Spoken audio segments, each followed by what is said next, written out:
In this lesson, we're just going to look at getting started. Now, the first thing you need to do is come over to ableton.com and download your version. Whether you're buying this or just using the trial, it doesn't matter. You've still got to go to the same page.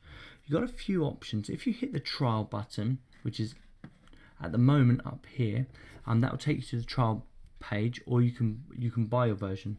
I'm just going to assume that we're all using the trial version, but it makes little to no difference actually. So once you click on the trial version, you'll then come over to this download page, and you can actually download Ableton.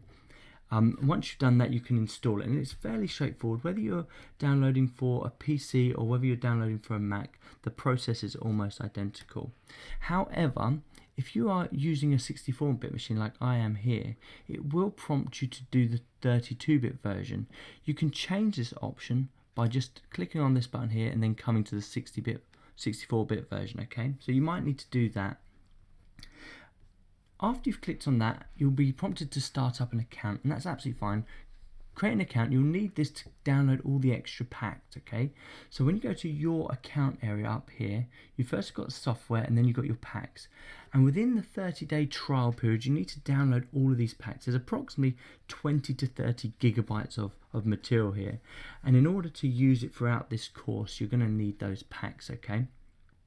So once you've downloaded the Ableton software, install it, and then start installing the packs.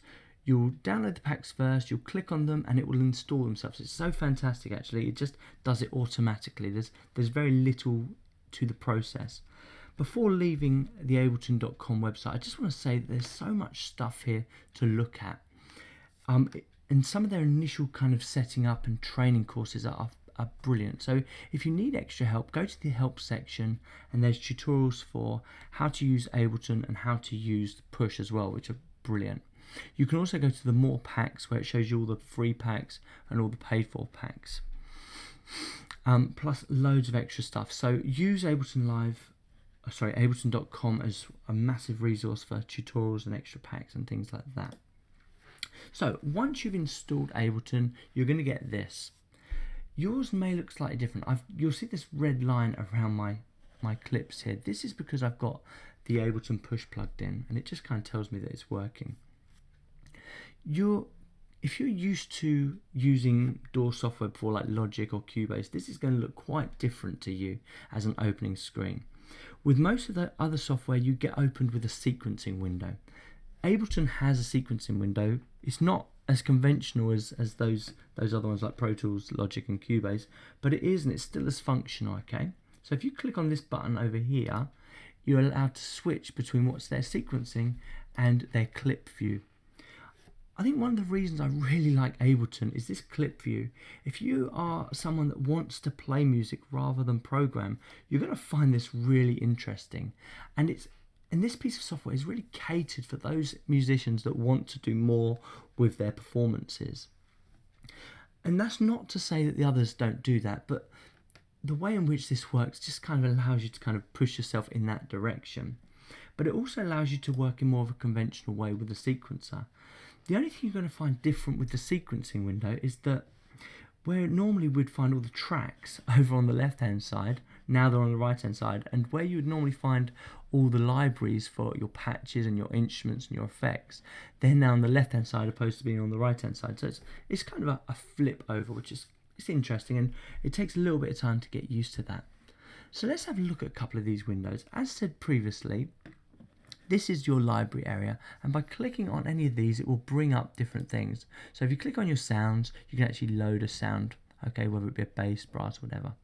If you click on drums, these are pre-made drum instruments. So you can come down here, and there's absolutely loads and loads and loads of drum instruments, but you'll only get these if you install the packs, okay? So this kind of area up the top here is kind of entwined with the packs. So you'll find a lot of the packs are here, and you'll be able to go just to the packs. Or if say one pack's got drums and instruments, you'll find that they are split across the drum instrument sounds and the instrument sounds themselves, okay? And then you've got effects, so you can patch in effects to your sounds. You've got MIDI effects. You've got this fantastic tool here which extends Ableton massively. It's called Max for Live. And it comes as a separate install, and once again you can download that as a pack, and it just extends it massively, and you can actually, from the Max for Live kind of area, you can install so much stuff, which is brilliant.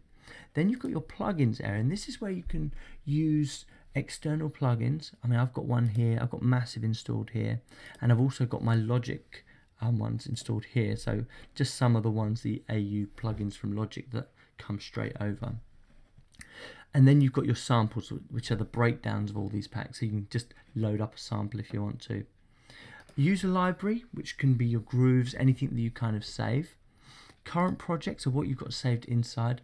I've done a custom folder here with my iTunes folder, and this is really interesting because you can actually import custom folders, and I quite often download an iTunes track and I'll import it and have a play around with learning some of the parts or whatever. So it's quite nice to have that here, and then I can go to my media library and I can actually download one of my songs that I've got already done here. So I go to my music and I've got all my music here. Okay.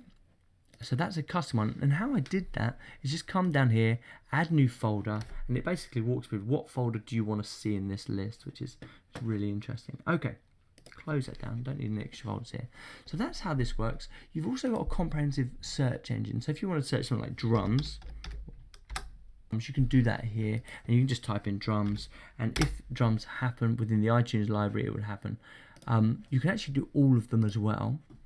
So here's any keyword with the name drums in. So that's a really nice area. If you're trying to look for something, you can just do a search for it. Next, this is really cool. You can hide this as well if you want to, but this tells you whatever you hover over, it gives you a brief introduction into what that area does. So if you kind of hover over the play button, it gives you the idea of what it does. Okay, so it gives you a bit of help. Now, obviously we said about this area here, which is our sequencing window, and we have our clip window. Okay, so we just go back and we leave it on clip. Up the top, we have our kind of performance settings, so we can tap out a tempo, we can change the tempo. Here's quite an interesting one. We can just nudge the tempo down or up on a song. We also have our time signature. We also can turn the metronome on and off. We use that quite a bit. If you use the drop-down panel as well, you can say how much of a counting you want. So whether it be 1 bar counting or 2 bar or a 4 bar counting. And then we also have our quantize setting. So currently the quantize menu globally, and that's an important word there, globally, is set to 1 bar. But we can set that to 16s or whatever. Here we have our play region. So we can actually turn on the record of a clip and we can start recording. We have our automation, and we'll get to automation. And we have our new clip. So we can just click on this button and it will start a new clip for us. So when we press record, it will start a new clip. Over here, we have our meters, so we can see what bar we're on. Or we can have a punch in, we can have a punch out, which is basically allows us to set an area where we want to record from. We can also have a loop, so we can actually just loop a section, and then we can set the length of that loop. So currently it's a 4 bar loop. Over here we have our editing tool. So the editing is quite interesting. A lot of it's done on key commands, but if you want to do your pencil tool like you would do in any piano roll, you can find your pencil tool here. Key is your keyboard mapping. Your MIDI is basically you can turn on your input, and then here we have our performance meters. So we can say, okay, look at this. Currently our thing is using 1%, but if that got to 80%, you would start getting worried, and you might have to start doing some evasive action to prevent your machine from crashing.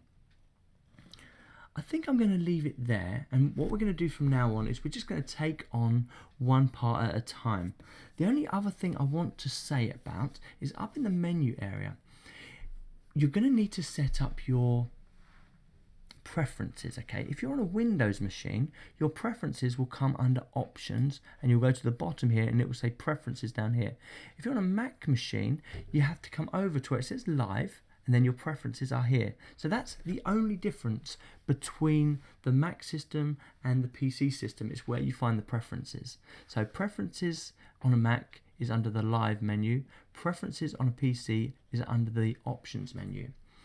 The first thing you want to do is change the latency values, okay? So you're going to need, if you're playing in live, you're going to need to set it up so it's not massively kind of late when you play. Okay, so latency is the point at which you play the sound and then you hear it played back. Okay, so let's just have a look through this. So I've clicked on the audio tab, and if you click through, you've got loads and loads of tabs here, and we'll come to each of these in time. Okay, so we will have another look at these.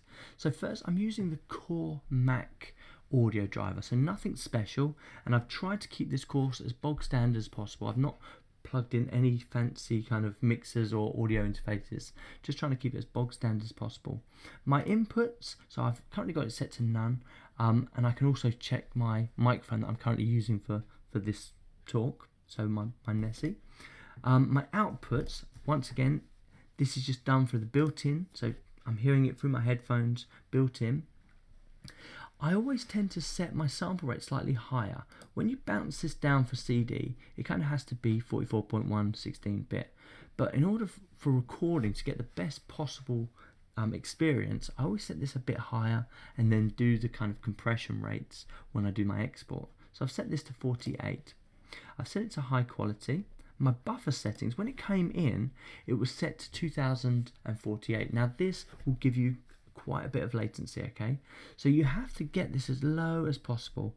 And before my machine starts bottling out, 256 is just absolutely perfect, okay? And you'll see the latency of my output is 7 milliseconds, which is nothing, is absolutely minor. If you see that that's kind of 20 or 40 or 80, you're going to start hearing the difference from when you play to when you hear it back, okay?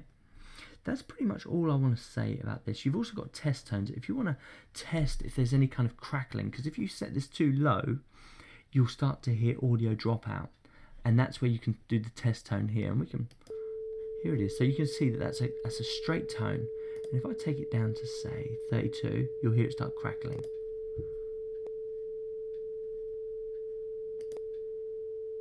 Actually, that was really good.